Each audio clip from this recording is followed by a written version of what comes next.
Hello, everyone. This is Brian Londergan, and I'm doing my new student dialogue vlog. Well, first off, my vlog was Your Choice or Is It? Religious Perceptions of the Queer Community. And I actually thought it was really good, so I'm just going to go talk about it for a little bit. First off, do I feel that my group achieved true dialogue? I would say that we did. It's just mostly between people who shared the same opinion. With with a dialogue like we had to do, people were either split into the religious fanatics who did not believe that gays should have the same rights as everyone else, or people who were a little more open-minded. We mostly had open-minded people in our group, and those tended to be the people who actually talked and engaged in conversation. And while these people may have had like a little bit of differing views, they were mostly on the same path, and that's everyone who talked during this group. So they dialogued, but there was little like difference of opinions. There were certainly people there who were very religious and didn't believe in anything, like believe that gays should have rights or anything, but they were very like closed in their voice, like they wouldn't say anything. And I feel like the conversation would have definitely have been a lot more, I don't know, involved, a lot more interesting if we got a lot more different opinions. And now, where do I fall in that? Well, I'm going to go share some of my observations of the dynamics of everyone I met there. There were plenty of active voices in the dialogue. Like, mostly these people were either like very liberal or they were very atheist. And while I don't really feel that I personally fall between any of that, I believed in a lot what they had to say. Like, they mostly were just open-minded people when you get down to it. And essentially, like, all the active voices who talked during this new student dialogue, they were essentially saying that, gay people are the same as you or me, and they just need to deserve the same rights that anyone does. And I really believed in that. But that being said, like, none of the active voices really had any stake in the claim. It's just that's kind of what they personally believed, and they were willing to talk about it. As far as more reserved voices go, the group of people who didn't talk were actually two very differing groups that I found very interesting that neither of them had anything to say. Um, the first group, there was a group of girls who were like, they answered all their questions as if they were very, very, very religious and as such very, very, very, very conservative in their viewpoints. And like, you would expect them to have a little more of an opinion, considering that when we split up into like what we believed in things, they said that like being gay is an abomination and that, like if you do it, you're condemned or whatever. But they didn't like ever try to support that belief. They just sort of said it and spent the whole time sitting there, with their arms crossed and like clearly disagreeing with what everyone had to say, but never did anything to try and like, get back at people who were talking.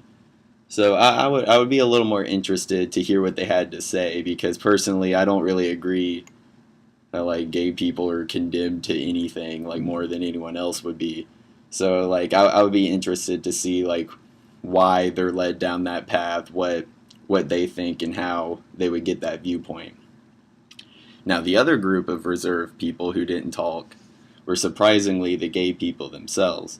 There weren't a whole lot of them, but like this was kind of their time to shine, because I mean they could talk about how like, well, they could, for lack of a better term, try and like tell their story and get the people who disagreed with their plight to, sort of lighten up a bit and see that they're just people like everyone else. And I like, personally, I'm never really exposed to people of that persuasion, and I think like it would be really great to see, how they really are just like us. And they could have really changed people's minds, but instead like maybe because it's a very hard topic and we were all strangers, they didn't want to talk to anyone, so they just sort of kept to themselves. And I understand that, but it would have been cool if they spoke up and we got to see everyone's viewpoints. Now, as far as what role did I play, well, as you're getting to see right now, I tend to be a little bit of an incoherent rambler when I'm talking to nothing.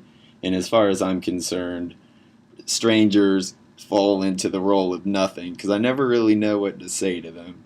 So I actually did speak up quite a bit because I feel like I'm a very, unique, grammatically incorrect way of saying that, but like I'm a unique person in how I believe that gays and religion should be treated. Because I mean, I personally am a Catholic. I believe that there's a higher power and all that. But I mean, what right do I have to say that like gay people can't get married? Because we're all just people. Like maybe I sin just as much as anyone else. And I mean, personally, I don't even believe that like liking someone or wanting to marry someone is a sin at all. Because isn't marriage supposed to be one of the greatest things we still have? So, like, with my two kind of differing opinions, like, I tried to get that out there, but, like, as you're seeing right now, I can't really communicate my things in a coherent and effective manner. Maybe if I got to write an essay about it, but please don't get any ideas about that. Um, so, I mean, I learned a lot. I tried to speak, and I think people got my point. It's just I can't really, convey that so well. And, on to the third question. Why do you think dialogue is a component of Library 100? Do you see dialogue as a useful tool in your university experience?